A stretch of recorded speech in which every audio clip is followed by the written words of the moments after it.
Hi, welcome to Forex in 4. I'm Mike Conlon for FXEDU, and in the next 4 minutes, I'm going to show you the highlights of where the action is in today's Forex market. So let's get started. Good morning. Today is Tuesday, May 11th, 2010. This morning we're talking about the dumb markets. Now, why do I call markets dumb? Well, yesterday we obviously got the news about the European bailout, and the stock markets responded. The Dow, I think, was up around 400 points and something like that, and it was a really big move. Everybody was pretty excited about that, but by the end of the day, the euro was actually lower. Well, this morning, euro started out lower again. People are concerned about, the size of this bailout. Is it really going to work? And U.S. stock futures were down quite a bit to start the day. Now, I get up fairly early in the morning because I like to see how the Asian markets closed. That puts us right about midday in the European markets, and it lets me know how the U.S. market's set to open. Well, this morning looked like stock futures were off, and we were in for a risk aversion day as all these things were taking place. But if you think about it, I mentioned this yesterday. While the stability of the region in the eurozone, it's a good thing. Okay, this is a long-term negative for the euro. In other words, I believe that this is going to bring the price of the euro lower going forward throughout the year. Now, the reason is that they're basically printing money, they're doing quantitative easing, they've got all these measures in place that there's no way that this could be positive for the euro. But the problem is that you have these correlations that set up in the market, and they build up over time, and sort of old habits seem to die hard. So the euro is known as the anti-dollar because commodities and other markets are priced in dollars. So the euro tends to trade with things like oil, so on and so forth, when you're trading opposite the dollar. So what that means is that if there's dollar strength, there's euro weakness, and the euro tends to trade with the risk assets. But, in my opinion, we're going to see these correlations start to break down over time because there are some good economic growth stories going on around the world, particularly Australia. They look pretty strong. We're starting to see life here at home in the U.S. Canada looks strong. The traders are betting that we're going to see an interest rate increase with them next month, June, rather. So there's a lot of good stuff going on here, but obviously there's problems in the eurozone. But when you think about it, a lower euro is going to be good for a couple of reasons. A, it's going to help exports from the countries like Germany and France, and B, it's going to help tourism to the pigs nations like Greece, Spain, Italy, Portugal, and even Ireland. I mean, if you think about it, what do those countries really produce? Well, not much, but they have a lot of industry in the tourism.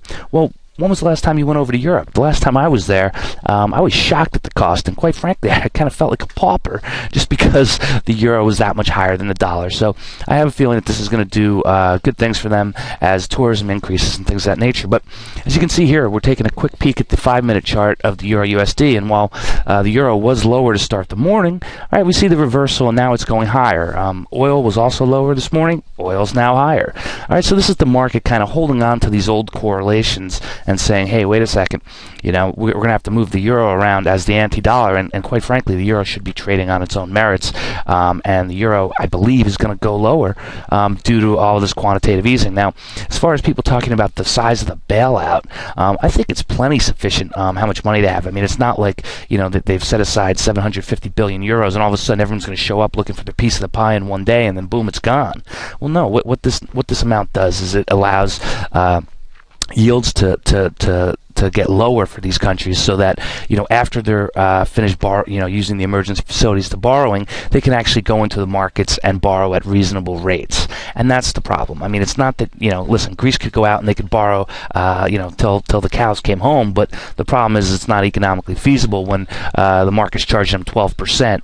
If they can get that down to a reasonable level, they can certainly do that going forward. Combine that with the austerity measures, cutting the deficit, as well as increased income they're probably going to get from tourism.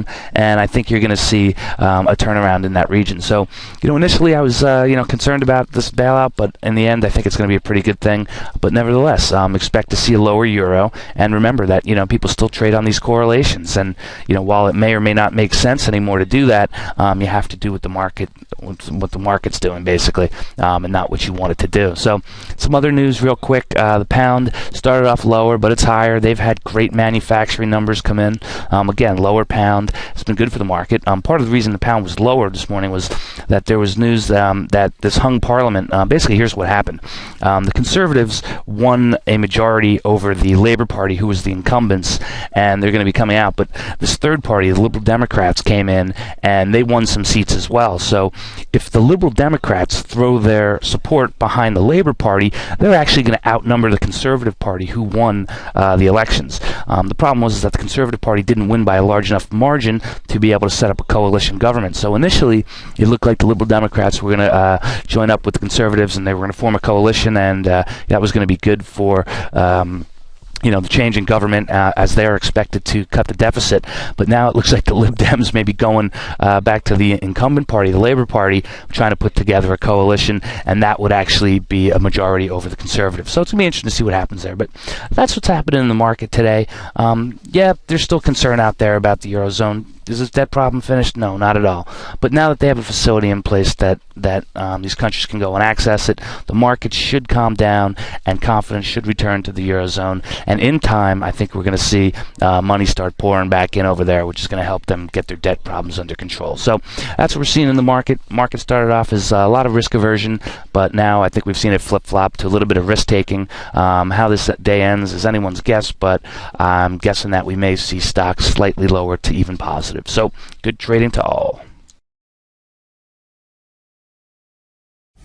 As always, be sure to check out the written blog at www.fxedu.com to get complete coverage of today's Forex market.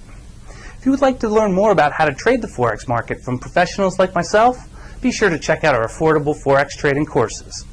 And if you're already a seasoned professional or aspire to be one, ask us how we can help you achieve your Forex goals. Go to www.fxedu.com to get started today.